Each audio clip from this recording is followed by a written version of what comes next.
Hi butterflies, it's Miss Hillary. Hope you're having a nice day. And I do miss you all and hope to see you soon.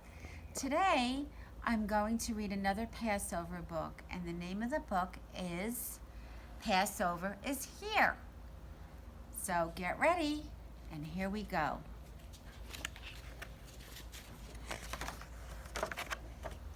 Passover is here. Every year my family gathers to have a Seder, a dinner when we tell the story about how the Hebrew slaves in Egypt were freed. It's tradition for the youngest person who can read to ask why the Seder night is different from any other night during the year. This year it's my turn to ask the 4 questions. I'm not sure I'll get them right, so I've been practicing. Why is it bitter to dip herbs twice? Oh, but I keep messing up. Why do we sleep in the recliner? Why do we eat unleavened bread? And last night we did a bidika chametz. That's when we go through every room to remove all the food that's not kosher for Passover. And then we donate the food. We have a box for charity, which is a mitzvah. Now my family's here and everybody's excited, and we can hardly wait to begin the Seder, especially my cousin Helene, who can never wait for anything, ever. Helene's always asking lots of questions. I tell her all about what's on the Seder table. The marah, which is bitter herbs, the haroset, an apple, nut and spice mixture, karpaz, a green vegetable, hazare, another bitter herb, zaroa, a bone, beitash, an egg, and matzah, the unleavened bread, and salt water. Everything we do and everything on the table is meant to remind us of when the Hebrew slaves were freed from Egypt a long, long time ago. So, salt water reminds us of salty tears, and haroset reminds us of the mortar used to build buildings. And bitter herbs remind us of the bitterness of oppression. And a bone symbolizes the lambs sacrificed. And the egg reminds us of birth and life. And karpaz reminds us of springtime, renewal. When the Seder starts, Mom lights candles and Dad says a blessing over the wine called a kiddush, and then we wash our hands. We all read along with the Haggadah, a book that tells the story of Passover.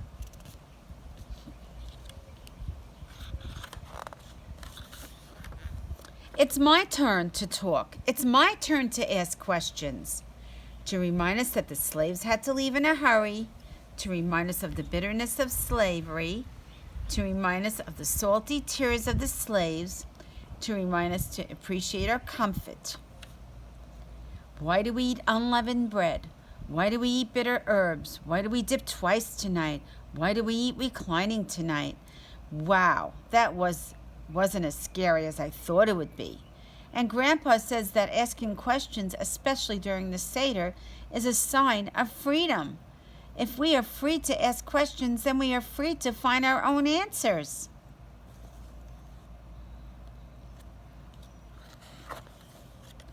Dad breaks the middle piece of matzah into 2 pieces. He hides one of the pieces, the afikomen, for me and Helene to find later. We eat parts from one of the other pieces.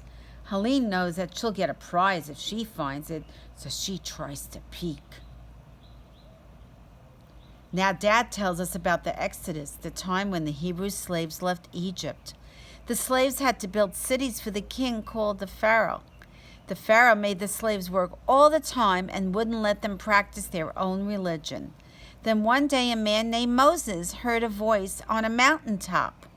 And the voice told him that he needed to stand up to the Pharaoh and let him know that if he didn't free the slaves, horrible things would happen.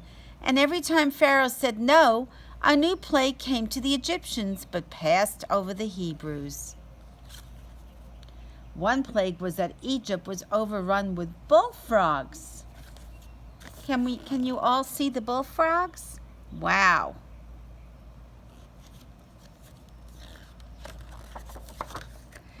After 10 different and devastating plagues, Pharaoh finally gave up and set the slaves free. They were so eager to leave, they couldn't wait to finish baking bread for their trip. And the bread came out flat, and they called it matzah. We still eat matzah during the Passover Seder, along with other tasty food like gefilte fish, chicken soup, kugel. Eating these things year after year reminds us of times past and is part of our tradition. I guess all the parts of Passover, the food, prayers, yarmulkes, which are the kippahs, and songs are the things we do to help us remember our heritage.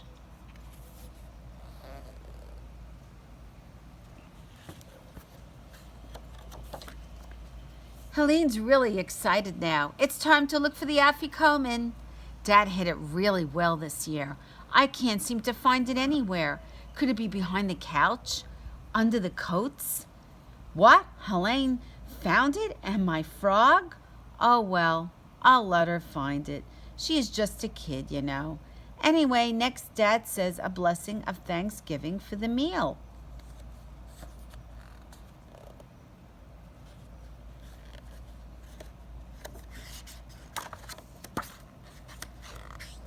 Grandma gets up and opens the door, and Dad explains it's done to welcome Elijah, the prophet. Hopefully you can see her opening the door. After Grandma comes back, we all sing Hallel, songs of praise and freedom. The Seder's over now. Dad says Nizra, the last prayer of the night. Next year in Jerusalem. It's been quite a night, and we've all got lots to think about. It's sad to think that any people, were slaves. It's sad to remember that people suffered and still suffer because they're different. But it's good to know that things change. And they are happy. It's even better to know that even though we're all different, we're all really the same. We want to be good to each other. And with a little faith and hope, we can be. And the best thing is that each and every year, people around the world gather together on Passover to tell the story of the Hebrew slaves, the history we all share, and the people we've become. The end.